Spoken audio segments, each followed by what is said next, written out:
We have example after example of this administration, coordinated apparently, according to a federal court, by your agency, pressuring, coercing social media companies to engage in censorship.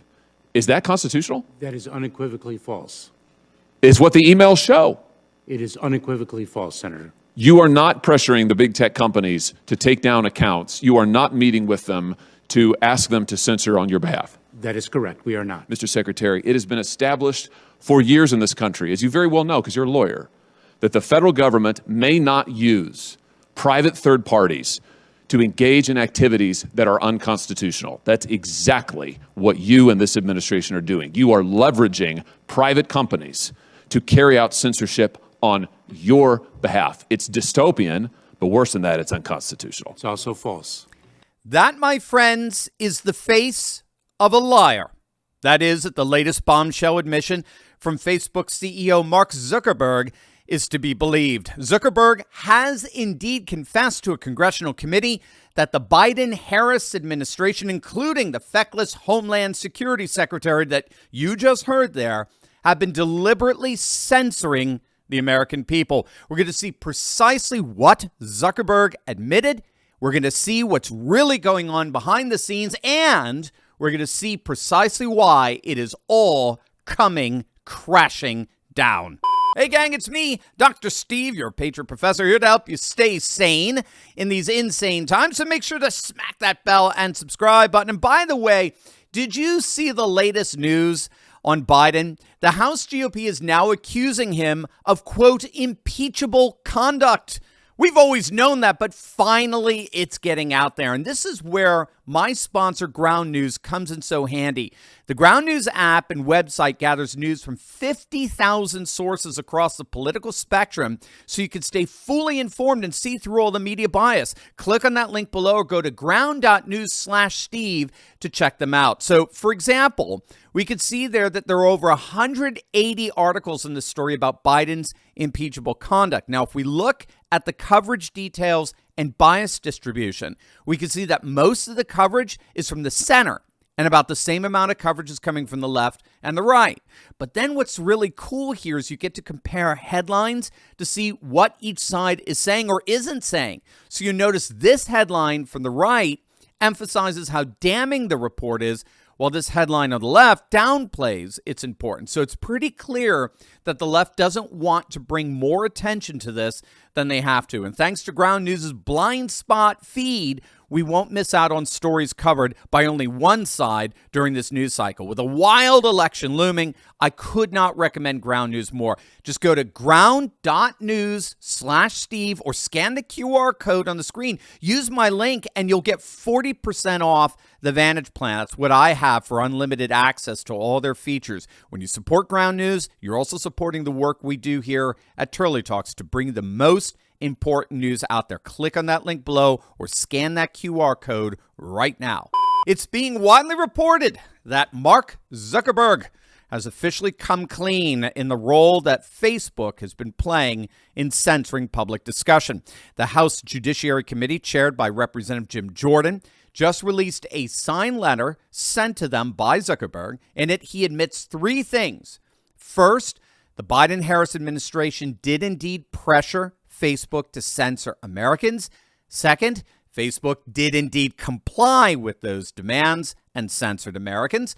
And third, Facebook deliberately throttled the Hunter Biden laptop story in order to interfere with the democratic integrity of the 2020 election. Remember, we have polling that shows that a significant number of people would indeed have changed their vote had they known about the Hunter Biden laptop, had they known how corrupt Joe Biden really was. They would never have voted for him. So what we have here is deliberate and direct election interference by the deep state. That suppression, that deliberate censoring of that perfectly legitimate breaking news story by the New York Post back in October 2020 did appear to adversely affect the outcome of that election. It's now being officially admitted by Zuckerberg that Facebook has indeed been censoring the American people at the behest of the Biden-Harris administration. Now, of course, this is as unconstitutional as it can possibly get. The government is strictly and unequivocally prohibited by the Constitution from suppressing free speech and the free exchange of information. But that is exactly what the government has been doing through surrogates, through pressuring behind the scenes social media outlets like Facebook. We've seen them trying to do the same thing to Rumble. And obviously, we've seen it most recently with the owner of Telegram, Pavel Durov, who actually just got arrested in Paris, for heaven's sakes. Western governments, and you'll see why in a moment, Western governments are absolutely adamantly opposed to the freedom of speech and the free exchange of ideas. Now, of course, at one level, this is not news. We've known about this for a while. Zuckerberg, a few years back, he actually admitted to Joe Rogan that Facebook was completely compliant with the demands issued by the FBI regarding censoring information that was damaging to the establishment. And as it turns out, that was just the tip of the iceberg. We've learned recently, thanks to Miranda Devine of the New York Post, we've learned that Facebook has actually been spying on the private messages and data of American users, and then in turn reporting that to the FBI if they express what Facebook called anti-government or anti-authority sentiments. This according to sources within the Department of Justice.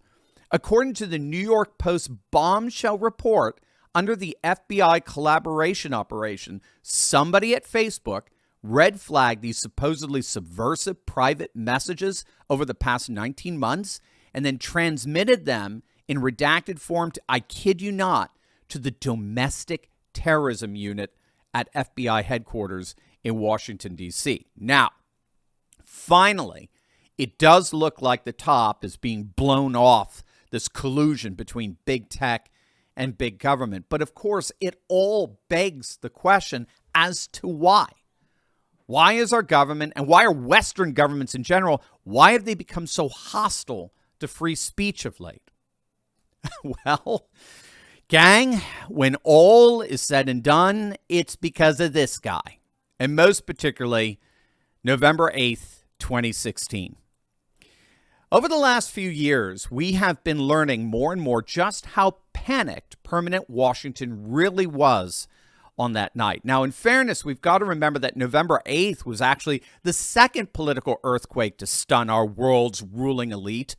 Just a few months earlier, in June of that year, more Brits came out to vote to leave the European Union than had ever voted for any party in their nation's history. With back-to-back victories of Brexit and Trump, the powers that be suddenly realized to their horror that these persistent populist movements that had previously disrupted mainly regional elections were no longer mere nuisances. They were no longer fringe peripheral movements.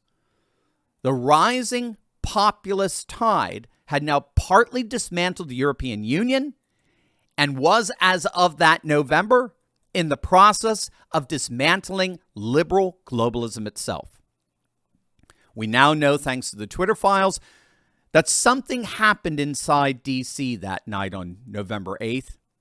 It became widely accepted among the unelected bureaucrats who comprised permanent Washington that the consent of the governed could no longer be trusted. Quite the contrary. Proactive measures had to be taken to ensure that the consent of the governed could indeed be managed, coerced, and if necessary, thwarted.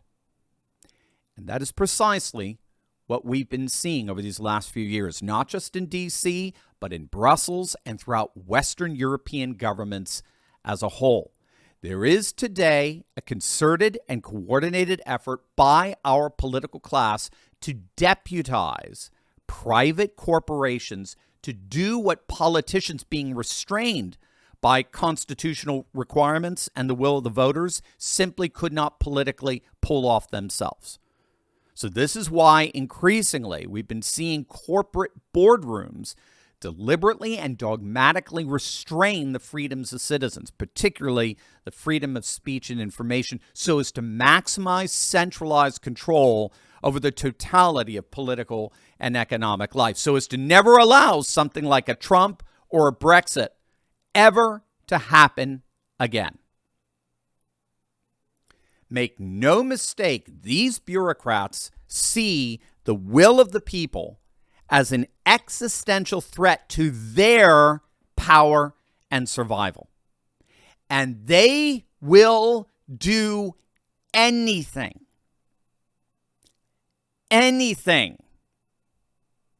hello 2020, to thwart that threatening will. It's what Joel Kotkin of Chapman University profoundly describes as re-feudalization. It's a term that refers to the ways in which the structure of our society is increasingly reflecting the kind of caste system that characterized the feudal Middle Ages, with a tremendous amount of power and affluence concentrated in the hands of very, very few people who dictate their will upon the masses, largely through private entities. Unfortunately for them, our corrupt elite didn't study their history, because what brought down the medieval feudalist system? Well, if you recall, it was none other than the Protestant Reformation. And the Protestant Reformation was, in a very real way, a populist uprising that stormed the system and eventually overturned it. And I'm not exaggerating. The Vatican at that time, during their feudal period, it was the largest landowner in all of Europe. Today, the Vatican is officially the smallest sovereign nation on the planet. And just as the last populist uprising completely overturned that original feudalist order, this massive populist uprising that we're currently seeing all over the world is about to do it again.